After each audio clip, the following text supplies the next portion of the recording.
So a couple of things. Number one, I want to emphasize that we are actually encouraging people to enjoy the Bosque over the entire summer, including 4th of July. And the chief has already spoken to why that's actually so important. This is a very different situation than, say, mountain areas. For what the chief explained in terms of controlling access, it's almost impossible in the Bosque. So the answer is actually to have as many people in here as possible to stop trouble, seize trouble, call on anything that's happening, and so forth. So I'm going to let the chief say a whole bunch more about our plans, and then also our the head of Parks and Rec, who's here also, Dave Simon. Of course, inside Parks and Rec is our open space, and so this is also kind of Albuquerque open space jurisdiction. And so they're going to both share some different announcements, and then we can take questions. So keep going, Chief. Okay, so again, we are in stage 2 fire restrictions as of this morning. So that means no smoking, both inside and outside of your vehicles, no open flames, no campfires, no fireworks. If you're in a motorized vehicle, it needs to be on an established roadway. And that's our stage 2 fire restrictions. We're not going to go to stage 3 likely. That's a full closure of the Bosque, and there's issues like the mayor talked about. As far as illegal fireworks, because they're now starting to sell fireworks. If you buy them outside the city limits, there's a good chance it could be illegal fireworks. What I'm asking the public to do is look at the labels on your fireworks. If it says warning, that means it's illegal. If it says caution, then it's likely legal and permissible within the city limits. If you're buying it within the city limits, there's members of the fire marshal's office from Albuquerque Fire Rescue that are inspecting those stands, both outside of buildings and then inside your regular grocery stores and big box stores. We're asking for the public to help us. It's a shared responsibility to keep the Bosque, open space, and the city of Albuquerque in general safe. So if you see illegal fireworks, we're asking you to use the 311 app. And that's going to be active right now, but July 1st to the 7th, we're going to be utilizing that information from 311's app to identify areas where we're going to have a large concentration of illegal fireworks, and then we're going to dispatch units accordingly. Chief Geyer has been absolutely amazing to try to help us to thwart the illegal firework activity. So we're partnering up with APD for the first time in a few years, and we're going to have members of the Fire Marshal's Office and APD team up, and they're going to be called fire enforcement units, and they're going to go out and check out fireworks stands, make sure that they're selling legal fireworks, and most importantly though, they're going to be looking for illegal fireworks and issuing citations. They can also confiscate those illegal fireworks.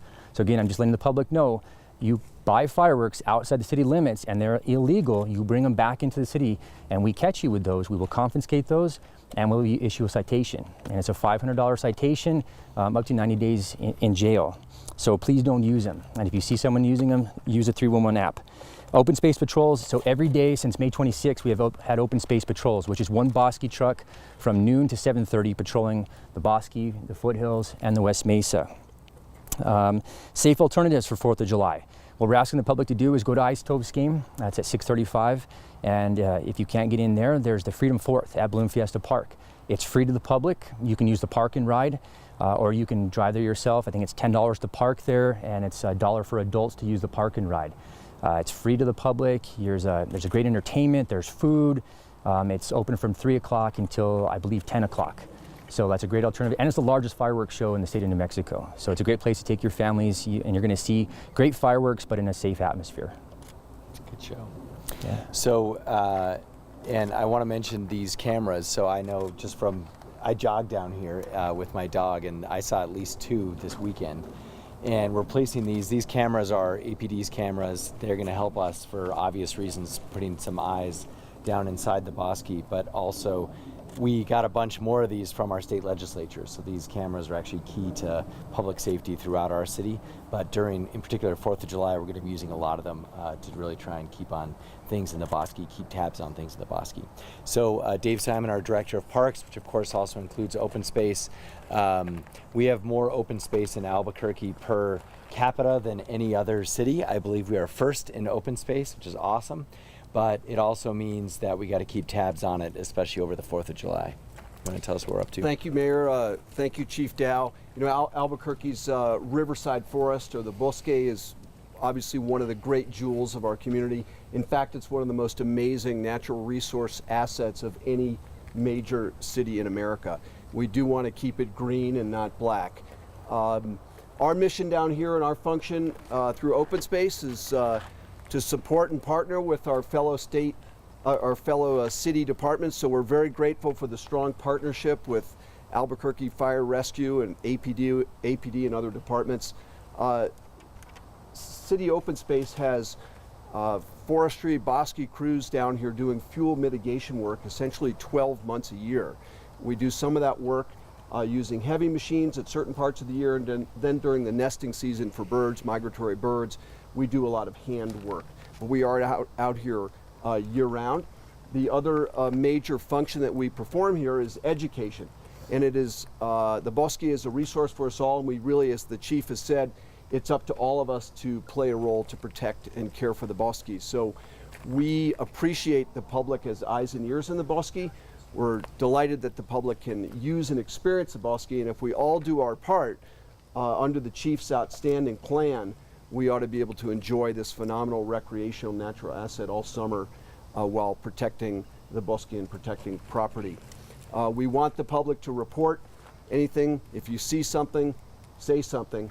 And of course, we encourage the public to get involved and engaged in city government and perhaps consider becoming a Trail Watch volunteer. We have a lot of open space Trail Watch volunteers who take a little bit of their time to come down and just walk these trails and keep their eyes peeled. And we welcome the public to join us in that program. It's as easy as calling 911. So we again appreciate the strong efforts by Albuquerque Fire and Rescue and APD and the mayor's leadership here to get us through a difficult fire season, but with this approach, we're very optimistic we can keep the bosque open and accessible to all. Mayor, you're talking about cameras. Can we ask questions now? Yeah. How many do we have currently in the bosque? How many do you plan to have by July 4th? You know that one, Chief? So right now we have, is it one camera right now? And I believe that P is going to help us out with a second camera as well. So you must have moved this one. Yeah, I think they did. Impressive. Yeah. You never know when they're going to down move. the road last You time. never know where they're going to be or when they're going to move. So. Yes. And then will these be here until 4th of July or throughout the rest of fire season? They'll likely be here till after the 4th of July. Okay. And are they kind of just in response to the fire danger, or is there other issues with people down here? Specifically for fire danger. We've had a number of fires started in this area around Tinley, and so these are the best places for these cameras. How many have we seen this year so far? As far as bosque fires total, there's been close to half a dozen, and probably half of them in this area. Do you know what caused them? Some of them are still under investigation, and some of them are incendiary. And Chief, I know you were talking about fireworks a little bit ago. Can you kind of talk about if someone were to buy fireworks, decide to light them at their house, any tips that you have for them when it comes to doing that? Yes, permissible fireworks, so on a paved surface or a barren surface, and then have water on hand as well. And then just, make sure that you're watching young children. Of course, they all like to light fireworks, but make sure we're being safe with that as well. And absolutely no fireworks in the bosque. No correct? fireworks in the bosque or open space. That includes foothills and the West Mesa as well. Mm-hmm.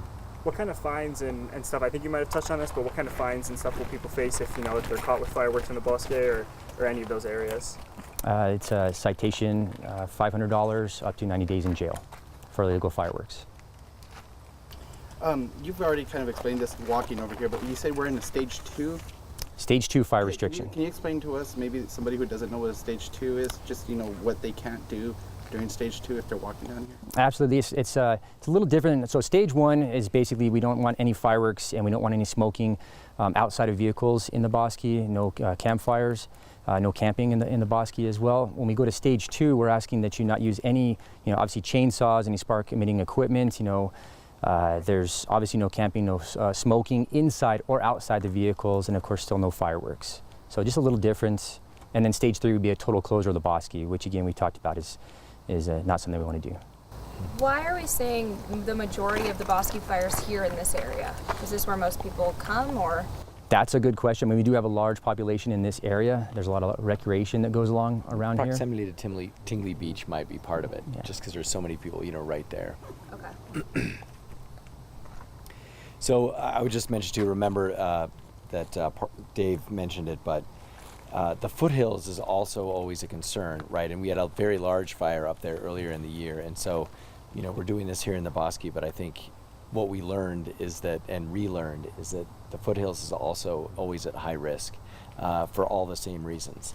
And now we're actually seeing, our city wonderfully is dividing out among west side open space, middle, bosque open space, and then foothills open space. And so the city actually controls almost all of those lands.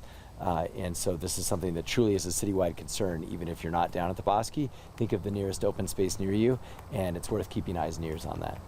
And Chief, I know you were saying you guys do your patrols during the day at one of the 3 places. Is it one truck at every place during those hours, or does it vary?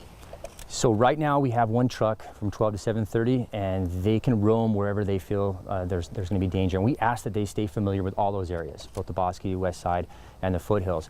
On the 4th of July, we will actually have a brush truck that will be assigned one to the West Side, one to the foothills, and one to the Bosque. And then one will actually be assigned to the Freedom 4th fireworks show.